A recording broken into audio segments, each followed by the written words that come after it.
¿Verdad?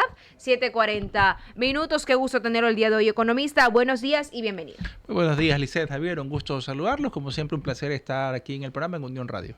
Economista, directo al grano. El tercer eje que se trató ayer en el debate presidencial fue el de economía y empleo. De manera general, y luego vamos a ir desglosando de entre ambos candidatos qué le pareció esta proyección económica de ambos. Bueno, sin duda la temática llama mucho la atención. Una situación que venimos sintiendo de crisis, de desaceleración económica, de falta de empleo y obviamente las expectativas que tiene la ciudadanía en saber cómo pueden mejorar sus condiciones económicas está latente. Pero realmente más allá de las promesas que usualmente saben hacer los candidatos en un momento como este de debate, y ya solo el careo entre los dos principales, dejó muchos pendientes, dejó abierto cómo los van a realizar. Sin duda todos queremos mayor inversión extranjera, todos queremos mayores exportaciones, todos queremos bajar el riesgo país, pero generar empleo o generar los créditos a los emprendedores, pero ¿cómo lo vamos a hacer? ¿De dónde vamos a sacar el recurso que se necesita?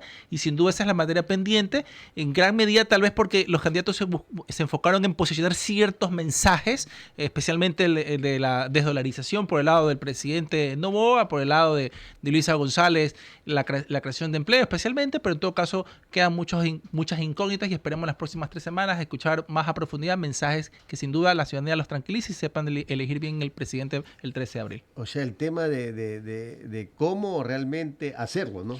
Por supuesto, porque eso es lo más importante. Realmente. Porque una cosa es con violín y otra cosa es con guitarra.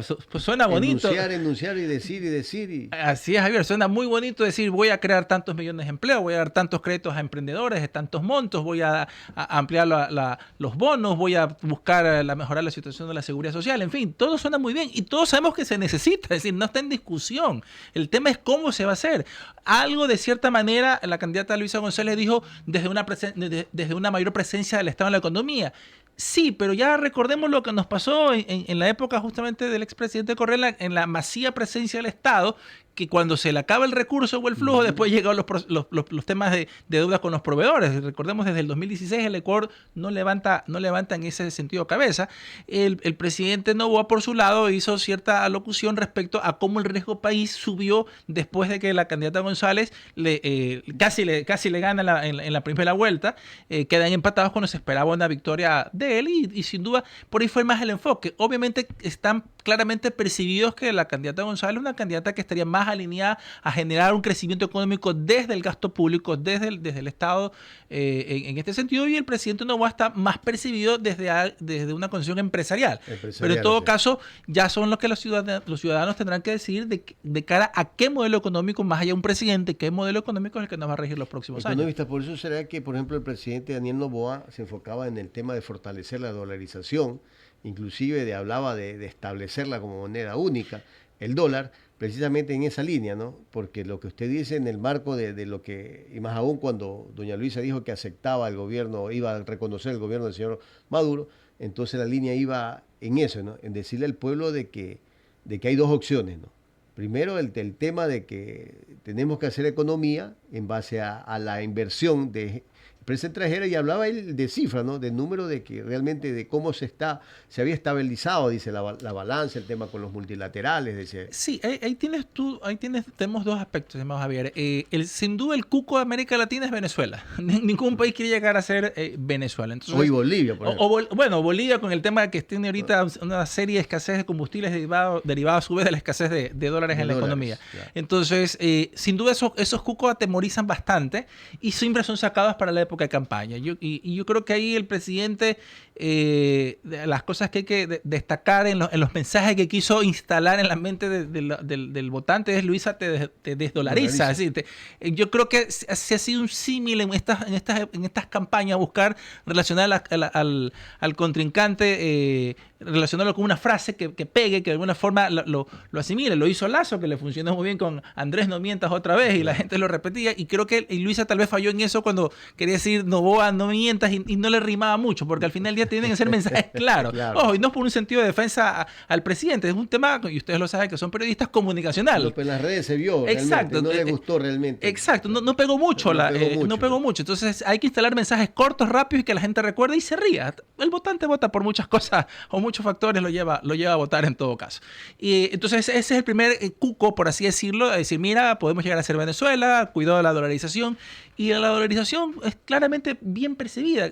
Casi 9 de cada 10 ecuatorianos valoran mucho la dolarización, lo ven como un tema de estabilidad, entonces no quieren que te la quites. Más allá del idioma, de que sea una moneda extranjera, es tranquilidad. La gente, por lo menos todos recordamos la crisis económica, la crisis financiera de fin del siglo pasado y lo duro que fue, no solo más allá de las pérdidas, sino también económicas, sino las pérdidas de vidas. Que sucedieron. Entonces nadie más quiere eso y el dólar de cierta forma nos ha dado esa tranquilidad.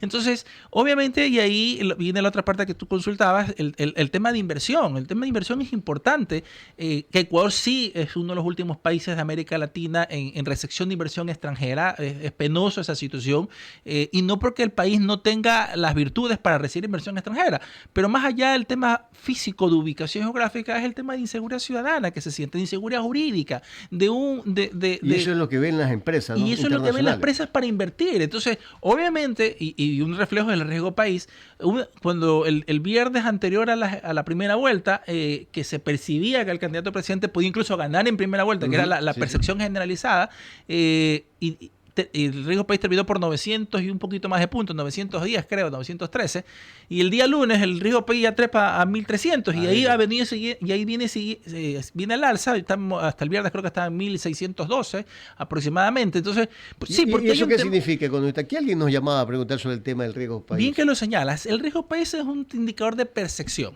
Sí, pero te valora en qué, no, más allá de aspectos económicos, tu posibilidad de pagar la deuda, de lo que hayas contraído, es también el tema político. Y siempre en un momento electoral, especialmente presidencial, donde se juega el futuro del país los próximos 4 o 5 años, según lo que dura un gobierno en cualquier país. En el caso del Ecuador son 4 años lo que dura, pero México dura 6, pero ya eso ya depende de cada sistema político. Es ¿cómo vas a hacer? ¿Qué tan cumplido vas a hacer con eso? ¿Por dónde va a andar la economía? ¿Qué tan proclive va a ser a atraer inversión? Entonces, lo que decíamos hace un momento, candidato Noboa, de cierta forma, es mejor percibido por el sector empresarial como alguien que le va a brindar ciertas garantías en ese sentido, versus la candidata González, que el pasado, los antecedentes de un gobierno de carácter correísta que estuvo entre 2006 a 2017 es lo que genera preocupación, porque recordemos que ni bien entraba Correa, desechó el acuerdo de libre comercio con Estados Unidos, expulsó a las multilaterales, el famoso TLC, expulsó al Fondo Monetario, el Banco Mundial, hubo esa famosa renegociación forzosa de los bonos allá por el 2009 cuando estaba Ricardo Patiño. Entonces, son algunas cosas que generan temores, generan preocupaciones de que algo puede suceder. Además, que por más que la candidata González busque despegarse de su movimiento en el sentido de que ella va a liderar, es complicado porque no es porque no tenga las cualidades para hacerlo, que probablemente lo tenga, por algo está como candidata presidencial, es quién está detrás, que es Rafael Correa. Y es esa preocupación desde afuera que diga, ¿qué tan independiente realmente tú lo vas a hacer? Y eso es lo que genera preocupación en ese sentido. Entonces, son aspectos, todo eso lo valoran en el riesgo país. Entonces, obviamente en una primera elección tan apretada, de apenas 18.000 votos de diferencia, a más o menos, entonces todo puede pasar para la segunda vuelta. Entonces, ahorita está pausada la inversión, va a ver quién queda, cuáles son las propuestas. Ya de alguna forma ya escuchamos ayer ciertos planteamientos, pero el país se va a paralizar, o la inversión por lo menos va a tener una pausa importante hasta la primera vuelta y hasta que existan definiciones. En el caso que gane la candidata González, va a haber una pausa importante hasta no ver también cuál va a ser el frente económico, claro, que ya sabemos que ella ya ha dicho que Diego Borja va a ser el que lo lidere, pero son iguales las preocupaciones. Entonces, todo eso el riesgo país lo evalúa, lo mide y de alguna forma esos indicadores probablemente sigan subiendo en las próximas semanas de cara a la segunda vuelta. Solamente es porque ya me acordé de la pregunta de un oyente que nos debe estar escuchando. Él decía, pero ¿cómo es que sube el riesgo país y la propuesta de la señora Luisa González es bajar el IVA, mientras que el señor presidente Daniel Noboa subió el IVA? Entonces dice, ¿cómo podemos decir de que cuando alguien está bajando, quiere bajar impuestos, vaya a ver esa temática? Claro, es importante lo que tú comentas. Sí, me acordé de la pregunta. ¿Y por qué viene eso? Por supuesto que bajar impuestos es importante. Para mí yo creo que es algo que dinamiza mucho el consumo. Pero, más allá de que esté de acuerdo o no, ¿cuál es la explicación del caso? El Ecuador es un país que tiene un serio déficit público. Ahí se financia todos los años con deuda externa. Si nosotros vemos el presupuesto prorrogado, cerca de la tercera parte del presupuesto tiene que ser financiado con deuda externa. Entonces, lo que necesita el gobierno sí o sí son ingresos. Más allá de lo que puedas conseguir por petróleo, más allá de que puedas conseguir por las multilaterales que te presten, por exportaciones, necesita más ingresos vía impuestos. Y por eso es que cuando el Fondo Monetario negociaba con los distintos gobiernos, ¿qué es lo que siempre te decía? Dos cosas: aumente ingresos y baje gastos. Aumente ingresos siempre era el famoso aumente el IVA. Baje gastos, baje los subsidios o la focalización de los combustibles, que era siempre las dos propuestas. El año pasado, sin duda por lo que sucedió en el mes de enero en un canal de televisión, como que le dio la pauta al gobierno de decir, bueno, por la seguridad vamos a subir el IVA, y con eso, como la ciudadanía estaba caldeada por la penosa situación que pasó en ese canal, apoyó. Entonces, pero son recursos que al final del día han terminado yendo, más que de la seguridad, que si hay una parte, es para cubrir el déficit. Entonces, en una situación en la que se propone reducir el impuesto, en sí es reducir ingresos. Si yo reduzco ingresos, el gobierno de turno tendrá que necesitar más endeudamiento, porque lo otro es que va a aumentar la base de contribuyentes. Y eso ha sido difícil, cada vez más difícil por la economía informal que existe. Entonces, esa es la preocupación desde afuera. Porque sin duda, si tuviésemos una economía mucho mejor, bajar los impuestos se compensaría con más consumo, porque de hecho eso va a suceder. La gente, si siente que paga menos impuestos, va a comprar más. Definitivamente. Por ejemplo, cuando estamos en los feriados, cuando viaja el IVA del 15 al 8%, la gente consume más. Es una prueba palpable de que si bajan los impuestos, la gente consume más, compra más. Pero ahora en una situación de bajar impuestos, bajan los ingresos, probablemente eso es lo que de alguna manera desde afuera dicen, no, ese gobierno no puede tener ahorita reducción de ingresos. Por lo pronto no, necesita mantenerse. Entonces, sin duda es lo que pone en preocupación y hace que una situación o declaraciones de esas características aumente el riesgo país, más allá de que estemos o no de acuerdo con la propuesta. Oiga, como que tambaleamos en economía en el país, porque de acuerdo a sus últimas palabras, ¿cómo comprender entonces cuando tenemos a una Luisa González que promete una reducción del 15 a 12%, pero dice que va a auditar la deuda pública desde el 2017, me parece que mencionó, y que ella prefiere abstenerse un poco en seguirle prestando a las multilaterales, mientras que tenemos a un Daniel Noboa que dice que va a mantener el IVA al 15%, pero prefiere mantener también esa conversación con organismos internacionales? ¿Cómo comprender esto entonces? Exacto, Elisa, es decir, y la gente puede decir, sí, pero entonces, sí, porque siempre ve el ciudadano o buena parte de la población siempre percibe las multilaterales, el Fondo Monetario como el lobo, el cuco, el lobo feroz que está detrás de la caperucita y eso le quiere decir los gobiernos de izquierda que han satanizado siempre. Sí, exacto. Entonces, pero veamos, y esto es bueno que la ciudadanía lo entienda. Y lo pongo en un símil con respecto a un hogar, una familia, cuando obviamente no es lo más saludable, por supuesto, pero si mis ingresos no me están alcanzando para cubrir los gastos, ¿qué es lo que tengo que hacer? Buscar endeudamiento. Cuando compro un vehículo, cuando compro una casa, tengo que endeudarme. Entonces, obviamente yo decido si me endeudo con el chulco y voy a tener pagando intereses onerosos del 15, 10% mensuales, o me endeudo con la banca privada, con el sistema financiero, que me va a poner condiciones, me va a decir, oiga, yo te presto, pero tu cupo ahorita no es el más adecuado, ¿quieres aumentar tu cupo para el crédito? Perfecto, pero bájame el gasto por acá, bájame el gasto por acá. Lo mismo pasa con el Fondo Monetario. Ok, ¿tú quieres dinero? Perfecto, pero tendrás que hacerme esta reforma para que ajustes tus finanzas y así yo te pueda prestar el dinero. Entonces, es la misma situación que tiene una familia cuando va a endeudarse con un activo importante versus acá un gobierno que tiene que endeudarse con las multilaterales. Entonces, obviamente, ¿qué sucede acá? En el caso del Ecuador, para ya aterrizarlo más acá, el Ecuador tuvo en su momento el endeudamiento con China. El endeudamiento con China fue muy oneroso en términos de tasa de interés. Fue oneroso en términos de los requisitos que me pedía. Es decir, aparte de contratar con las bancas de desarrollo de China, tenía que contratar empresas chinas. Entonces, es decir, era como un pago doble que al final del día le hacía al gobierno de ese país y a las empresas que tenía que contratar, o incluso tengamos en cuenta las preventas petroleras que tuvieron que hacerse, las garantías por esos créditos. Obviamente, ¿por qué accedía el Ecuador? Porque no había condiciones, más allá de las que les estoy mencionando. En cambio, endeudarse con el Fondo Monetario significa que tienes que apretarte el cinturón, tienes que ajustarte, tienes que hacer reformas.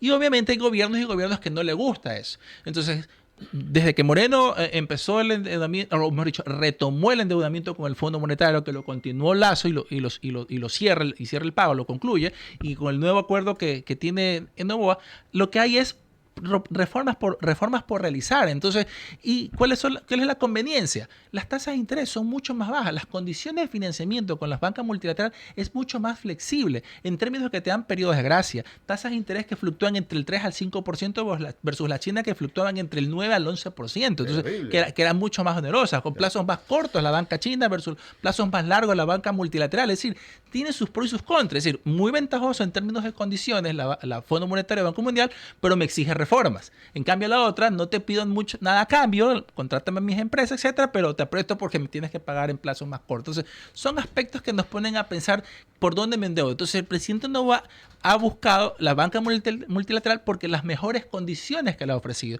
Y porque, sin duda, esa banca multilateral tampoco quiere que venga un gobierno de izquierda. Y vamos a necesitar economistas. Y vamos a seguir necesitando. Yo lo decía, en el presupuesto de este año, cerca de 11.000 millones es financiamiento. Más allá del Fondo Monetario. Cualquier gobierno que venga va a necesitar. Cualquier gobierno que venga. Sea con China o con Correcto, Javier. Si viene un gobierno de Elisa González, sin duda no va a irse tanto con la banca multilateral, va a ir con Estados Unidos, sino con China, hasta con Rusia inclusive. Pero con otro tipo de... Exactamente, pero la deuda va a estar presente con condiciones inclusive inexistentes, es decir, más allá de las que pueden existir tras bastidores, pero yo creo que en ese sentido son las posiciones que cada gobierno tomaría. Economista, pero ahí he escuchado algo, lo he escuchado más que nada al señor Borja, porque me imagino que va a ser el que estaría... El que lidere la parte económica. El tema económico lo ha dicho la señora Luisa González, del caso de que ella gane la presidencia. Él ha hablado del tema que tenemos reservas, dice, internacionales, que hay plata, ha dicho el señor Borja, que no necesitan ir, por ejemplo, a estos préstamos, a estos multilaterales. Mira, ¿qué significa eso de utilizar ese dinero y de quién es ese dinero? ¿Y de quién es ese dinero? Exacto, yo creo que ahí sí que el ciudadano tiene que tener mucho cuidado con eso, porque dicen, no, sí, plata ociosa, hay que utilizarla, ¿cómo es posible que financie el desarrollo de otros países? Más allá de eso, ese dinero no es del Estado de turno, no es del Estado ni menos aún del gobierno de turno, es un dinero que es administrado por el Banco Central y tiene sus dueños. ¿Cuáles son sus dueños? Los depositantes del sistema financiero, los cuentaristas, los cuentas correntistas, que ponen su dinero en la banca y que por el encaje legal esa parte va para allá. Los gobiernos seccionales, las mismas instituciones públicas, esos son los verdaderos dueños. Quien administra es simplemente el Banco Central, pero no es el dueño. Y esa es la preocupación que existe, porque recordemos que en la época de Correa, ¿qué pasó con la reserva monetaria? La reserva internacional bajó considerablemente y llegó a ubicar por debajo de los 2.000 millones de dólares. ¿Qué hubiese pasado?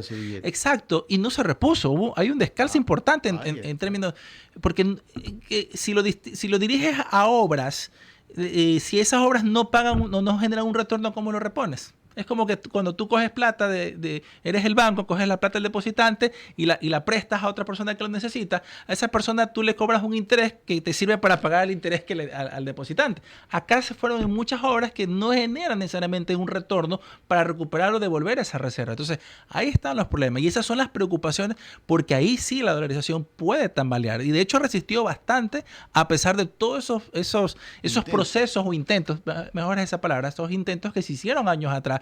Y el famoso dinero electrónico también es uno de esos factores que debilitaría la dolarización y que son esos temores que, insisto, retomando los ecuadólares.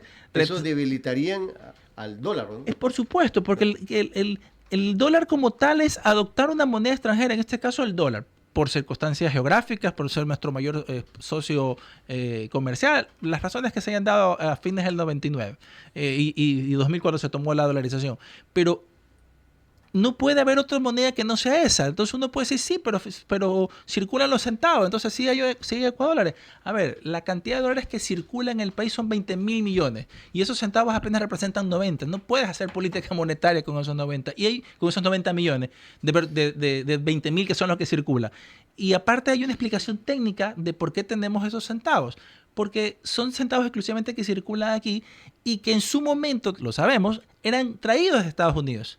Y eso involucraba costos logísticos, costos operativos de traerlo. Entonces se decidió en su momento mejor acuñarlos producirlos aquí esos centavos y así bajar los costos. Entonces, son aspectos que están detrás, pero que el ciudadano no conoce y que fácilmente puede pensar, no, es que sí estamos dolarizados a la ecuatoriana al tener los centavos. Vaya a Estados Unidos, pongan los centavos y no les van a servir para nada. No sirve, ni, claro.